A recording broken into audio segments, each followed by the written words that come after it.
भगवान श्रीकृष्ण म्हणते यदा यदा ही धर्मस्य ग्लानिर्भवती भारत, जेव्हा जेव्हा या भारतात धर्माचा नाश होईल, तो धर्म हिंदू मुस्लिम ख्रिश्चन शीख ईसाई नव्हे, समजलं का?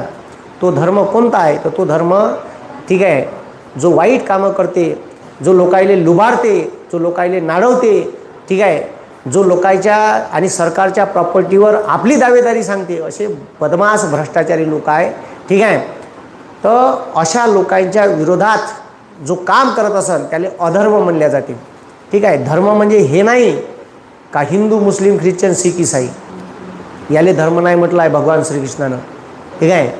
तर भगवान श्रीकृष्णानं त्या 16,000 गोपिकेचं सुद्धा रक्षण केलं आणि नरकासुराच्या तावडीतून आणलं. लोकांना बदनाम करून टाकलं कृष्णाले का 16,000 बायका होत्या कृष्णाले. अबे साल्या 16,000 नव्हत्या, त्या नरकानं ठीक आहे आजूबाजूच्या गावातून पोरी पकडून नेल्या होत्या, त्याच्या तावडीत होत्या, त्यानं सोडून आणल्या. नरक चतुर्दशीचा दिवस होता, ठीक आहे, ज्या दिवशी तुम्ही उठणं बिटणं लावता.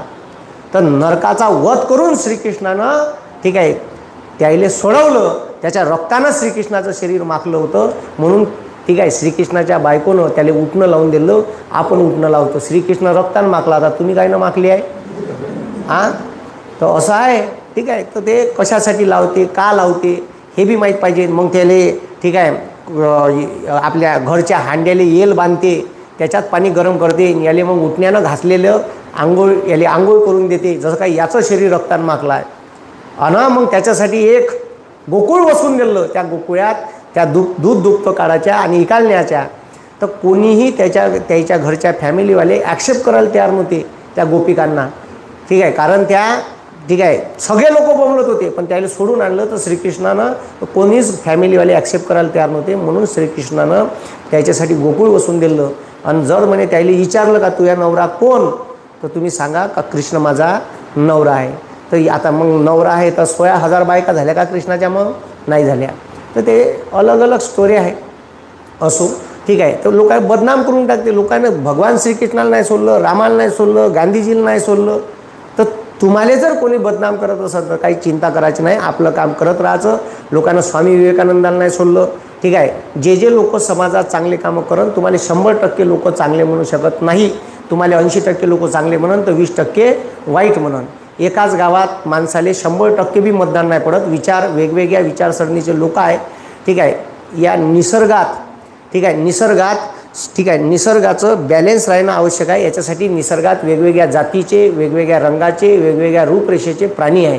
याला बायोडायव्हर्सिटी म्हणते निसर्गाच्या भाषेत. निसर्ग हा समतोल राहावा यासाठी बायोडायव्हर्सिटीची गरज आहे. वेगवेगळ्या प्राण्याची, पक्षीची, वनस्पतीची गरज आहे.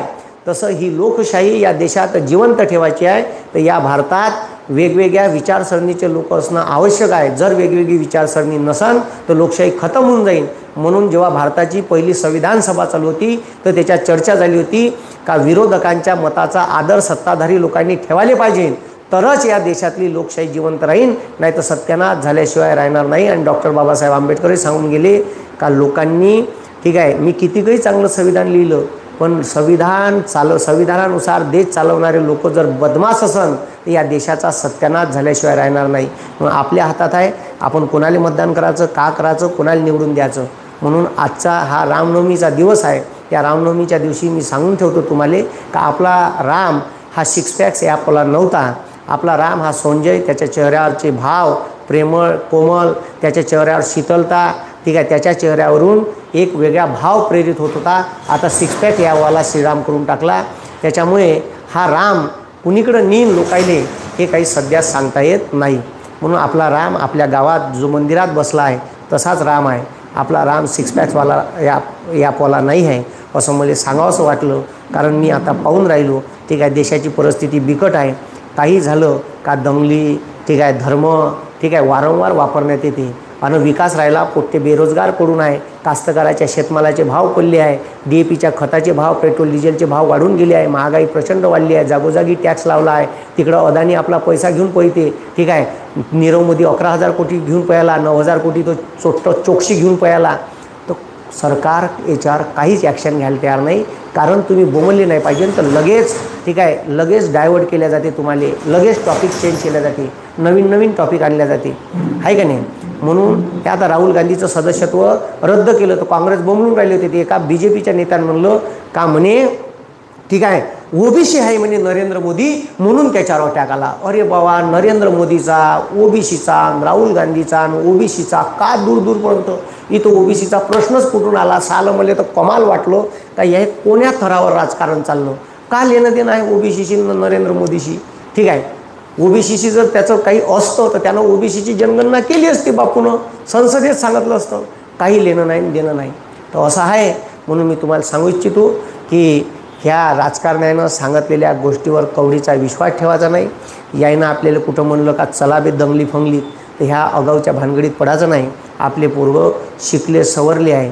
केस आपल्यावर लागते, सोटे आपल्याला खा लागते आणि ते मस्त अंगुरन शेप खात राहते. ठीक आहे, प्लेटीत घेऊन विधान भवनात. म्हणून हे लक्षात ठेवा. आपले पूर्वज शिकले पाहिजे न मोठे झाले पाहिजे एवढीच इच्छा व्यक्त करतो आणि आपलं लेक्चर चालू करतो. इकॉनॉमिक्स 5 आहे भाऊ. ठीक आहे, तर 5 मिनिट घेतले तुमचे. आता पाहू आपण भारतीय कर प्रणाली. का पाहू अबे, का पाहू? हां, लक्ष द्या. का पाहू?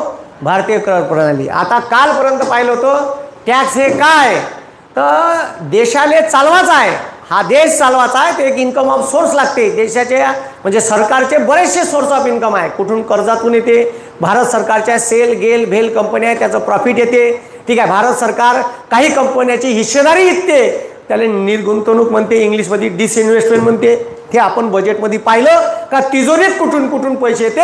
भारत सरकारचे सोर्स ऑफ इन्कम काय, त्याच्यापैकी एक मोठा सोर्स ऑफ इन्कम आहे भारताचा टॅक्स. काय? टॅक्स. आणि टॅक्स हे ठीक आहे, हे टॅक्स हे बंधनकारक आहे देणं. जर टॅक्स ज्याच्यावर आकारल्या जाते, जो टॅक्सच्या ठीक आहे कटगड्यात येते, तो जर टॅक्स भरत नसाल तर कायद्यानं काय, कायद्यानं काय गुन्हा आहे. मग टॅक्सचे प्रकार पाहिले आपण. प्रत्यक्ष कर, अप्रत्यक्ष कर. ठीक आहे, भारत सरकारले संविधानाच्या कलम 265 नुसार टॅक्स आकारण्याचे का प्राप्त झाले आहे? अधिकार प्राप्त झाले आहे. का झाले आहे? टॅक्स आकारण्याचे का प्राप्त झाले आहे? अधिकार प्राप्त झाले आहे. कराचे प्रकार पाहिले आपण काल. ठीक आहे, प्रत्यक्ष कर, अप्रत्यक्ष. डायरेक्ट टॅक्स भरणारा डायरेक्ट सरकारले देत असन, मधात कोणी नसन, डायरेक्ट टॅक्स. ठीक आहे, टॅक्स जर काही मधातल्या मीडिएटर माणसाकडून सरकारने जात असेल तर त्याला काय म्हणायचं? अप्रत्यक्ष कर. विशिष्ट कर हा कर तुम्हाला पोस्ट ऑफिस, ठीक आहे, कुरिअर आणि गॅरेजवाल्याच्या दुकानात लावल्या जाईल. वस्तूचा आकारमान किंवा वजन करून त्याच्यावर टॅक्स आकारण्यात येते. दॅट इज कॉल्ड विशिष्ट टॅक्स. मग एकमुखी कर. एकमुखी कर ठीक आहे, जीएसटी जेव्हा आला, हा फ्रान्सनं जगाला सांगितलं का जीएसटी लागू करायला पाहिजे. Goods and service tax. आता गुड्स अँड सर्व्हिस टॅक्स आज पाहणार आहे आपण का कायले गब्बर सिंग टॅक्स म्हणते. जीएसटी ना गब्बर सिंग टॅक्स. ठीक आहे, तर गब्बर सिंग लोकांची हालत पतली करून राहिला. ह्या फ्रान्समध्ये जो लागू केला तो एकच दर आहे. वेगवेगळे टॅक्सचे दर नसाले पाहिजे. देशात एकच टॅक्स प्रणाली असायला पाहिजे असं त्याचं म्हणणं आहे. एकच टॅक्स असेल देशात सर्व वस्तूवर सेवावर, तर दॅट इज कॉल्ड एकमुखी टॅक्स. आणि अनेक टॅक्सचे अलग अलग प्रकार असेल. आतापर्यंत भारतात ठीक आहे बहुमुखी टॅक्स प्रणाली होती. आताही जीएसटी लागू केला तर एकमुखी आहे का? एक दर आहे का? 5%, 12%, 18% आणि 28% असे अलग अलग टॅक्सचे फेजेस आहेत. त्याच्यामुळे भारतात सध्या तरी बहुमुखी टॅक्सची प्रणाली आहे. पुन्हा टॅक्सचे प्रकार पाहिले आपण. ठीक आहे, आता लक्ष द्या. प्रमाणशील, प्रगतिशील आणि प्रतिगामी पाहिलं का? ठीक आहे, उत्पन्न वाढीच्या प्रमाणात टॅक्स बी समप्रमाणात वाढत असेल तर का म्हणते त्याले? प्रमाणशील. प्रमाण आहे दोघाचं आहे सारखं. ठीक आहे, प्रगतिशील. आता लक्ष द्या, प्रगतिशील काय म्हणायचं?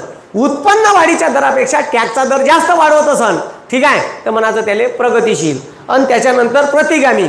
उत्पन्न वाढीचा दर वर आणि टॅक्सचा दर खाली नेत असन तर त्याला म्हणायचं प्रतिगामी. ठीक आहे, तर भारतात ठीक आहे ह्या आयकर जो आहे तो प्रगतिशील कर आहे.